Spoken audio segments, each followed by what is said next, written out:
तो दोस्तों आज हो गया 12 फरवरी 2022 बिहार समेत देश दुनिया की बड़ी और ताज़ा समाचार लेकर आए सिर्फ आपके लिए। चलिए फटाफट खबर शुरू करते हैं। उससे पहले चैनल को अब तक सब्सक्राइब ना किया हो तो फटाफट चैनल को सब्सक्राइब कर दें, लाइक कर दें, शेयर कर दें ताकि इसी तरह की खबर आप हर रोज देख सके। चलिए शुरू करते हैं आज की पहली बड़ी खबर। मुख्तार अंसारी को टिकट देने के कारण बीजेपी के निशाने पर आए सुहेल देव भारतीय समाज पार्टी के राष्ट्रीय अध्यक्ष ओम प्रकाश राजभर ने शुक्रवार को इस मामले पर पलटवार किया है। आपको बता दें कि एक दिन पहले ही वाराणसी में केंद्रीय मंत्री अनुराग ठाकुर ने मुख्तार अंसारी को टिकट देने पर सपा पर निशाना साधा था। ओम प्रकाश राजभर ने मुख्तार अंसारी को प्रत्याशी बनाए जाने पर उठते सवालों का जवाब देते हुए दो टूक कहा कि बीजेपी के सहयोग से बाहुबली ब्रजेश सिंह एमएलसी बन सकते हैं तो हम बाहुबली मुख्तार अंसारी को क्यों टिकट नहीं दे सकते। सुभाषपा मुख्तार अंसारी को टिकट देगी और जिताएगी भी। कर्नाटक सरकार ने शुक्रवार को डिग्री और डिप्लोमा कॉलेजों को 16 फरवरी तक के लिए बंद रखने का फैसला लिया है। माना जा रहा है कि राज्य में मुस्लिम लड़कियों के स्कूल में हिजाब पहनने के विवाद को खत्म करने से इनकार कर दिया गया है, जिसके बाद राज्य सरकार ने यह फैसला लिया गया है। आपको बता दें कि इससे इतर कर्नाटक हाईकोर्ट उडुपी के एक सरकारी प्री यूनिवर्सिटी कॉलेज की 5 छात्राओं द्वारा दायर याचिकाओं पर सुनवाई कर रहा है, जिसमें राज्य द्वारा लगाए गए हिजाब पर प्रतिबंध पर सवाल उठाया गया है। इससे पहले 8 फरवरी को मुख्यमंत्री बसवराज बोम्मई ने राज्य के सभी हाई स्कूल और कॉलेजों को 3 दिनों के लिए बंद करने की घोषणा की थी। शुक्रवार को कॉलेज बंद रखने की अवधि 16 फरवरी तक बढ़ा दी गई है। पीडीपी प्रमुख महबूबा मुफ्ती ने केंद्रीय मंत्री अजय मिश्रा टेनी के बेटे आशीष की जमानत पर कटाक्ष किया है। उन्होंने शुक्रवार को कहा कि उनकी पार्टी की युवा शाखा के नेता वहीद पारा सहित कई लोग कथित झूठे आरोप में जेल में है, लेकिन किसानों को वाहन से कुचलने वाला एक केंद्रीय मंत्री का बेटा खुला घूम रहा है।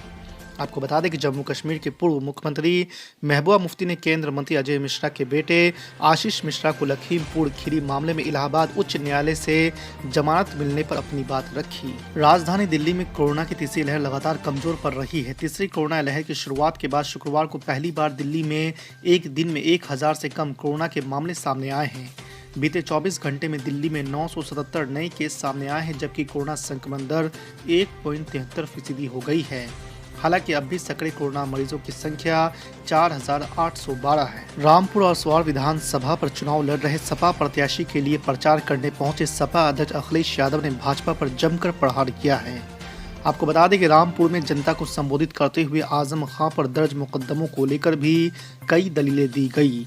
समाजवादी पार्टी के राष्ट्रीय अध्यक्ष और पूर्व मुख्यमंत्री अखिलेश यादव ने भाजपा पर निशाना साधते हुए कहा है कि लखीमपुर खीरी मामले में किसानों को कुचलने वाले केंद्रीय गृह राज्य मंत्री के बेटे की जमानत मंजूर हो गई, लेकिन हमारे सांसद आजम खां भैंस चोरी, बकरी चोरी और किताब चोरी के झूठे मुकदमों में आज भी जेल में बंद है। अखिलेश यादव इस दौरान सीएम योगी आदित्यनाथ पर भी हमलावर होते नजर आए। मुख्यमंत्री योगी आदित्यनाथ ने शुक्रवार को कहा है कि भाजपा सरकार एक हाथ में विकास रखती है जबकि दूसरे में बुलडोजर। उन्होंने दावा किया कि राज्य में महिलाएं सुरक्षित महसूस कर रही है। आपको बता दें कि मुख्यमंत्री योगी आदित्यनाथ ने समाजवादी पार्टी का मजाक उड़ाते हुए कहा है कि जब समाजवादी पार्टी सत्ता में थी तो उसने कब्रिस्तान की 4 दीवारी बनाकर विकास किया था।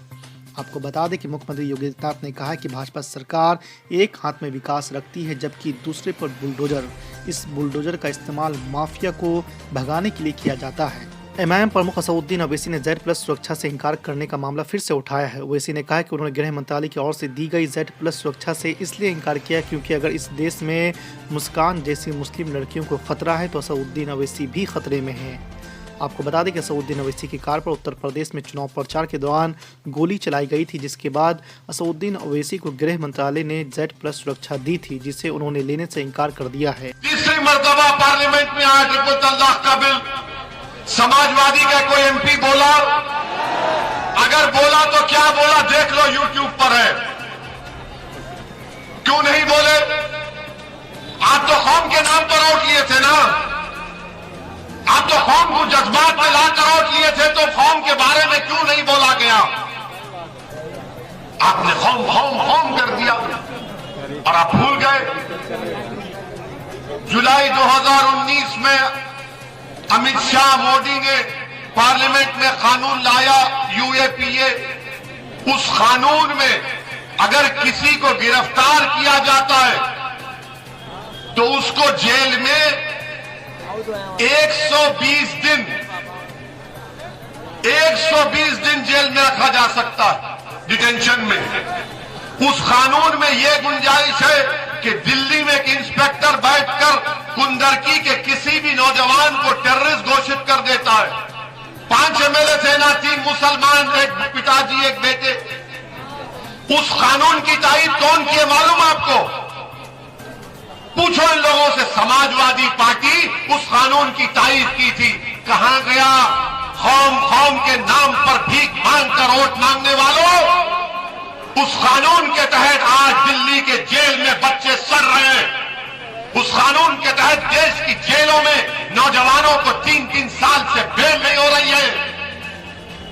सपा ने तारीफ की, बसपा ने तारीफ की, कांग्रेस ने तारीफ की। 5 इनके एमपी खड़े हो गए मोदी अमित शाह के साथ, और 2 एमपी मंजलिस के खड़े हो गए, मुखालिफत में खड़े हो गए। हमने और उस कानून के खिलाफ वोट नहीं दिया। मैंने तरमीमात पेश किए, मैंने पार्लियामेंट में खड़े होकर तकरीर किया और कहा कि इस कानून का इस्तेमाल मुसलमान, दलित, आदिवासियों पर होगा। मैंने उस कानून के खिलाफ कांग्रेसियों, समाजवादी से कहा कि एक दिन तुम लोग जब जेल में जाओगे तुमको तकलीफ मालूम होगी, जेल की तकलीफ क्या होगी। जब कहा गई कौम की मोहब्बत, जब नहीं नजर आई कौम की मोहब्बत, लोकसभा में समाजवादी ने सपोर्ट किया अमित शाह को, और फिर राज्यसभा में समाजवादी ने सपोर्ट किया, तायीद की इस कानून को कानून बनाने के लिए, इस बिल को। आप बताइए फिर आप मुरादाबाद में, संभल में, और फिर यहां आकर बोलते हैं कि मैं कौम का हूं, मैं तुम्हारा हूं। अरे भाई तुम यहां बोलते हो तो पार्लियामेंट में क्यों नहीं बोल सके? क्यों नहीं बोल सके पार्लियामेंट में? इसलिए कि भैया ने कहा कौम संभल में करना, यहां पर हम करेंगे। ये तुम्हारी ताकत है, ये तुम्हारी ताकत है कि कानून बन रहा है नौजवानों को पीसने के लिए, नौजवानों को उनके बर्बाद करने के लिए, और आपकी जबान नहीं खुलती। क्या किया डॉक्टर एसपी हसन ने? क्या किया जनाब बर्स साहब ने? क्या आपने वोट नहीं किया? आपकी पार्टी ने सपोर्ट नहीं किया? बोलो इस बात को। तुमने कानून बनाया बच्चों को बर्बाद करने के लिए, तुमने मोदी अमित शाह का साथ किया, और ओवैसी पर उंगली उठाते, बी टीम का ओवैसी पर उंगली उठाते कि मेरे खड़े से बीजेपी को फायदा होता।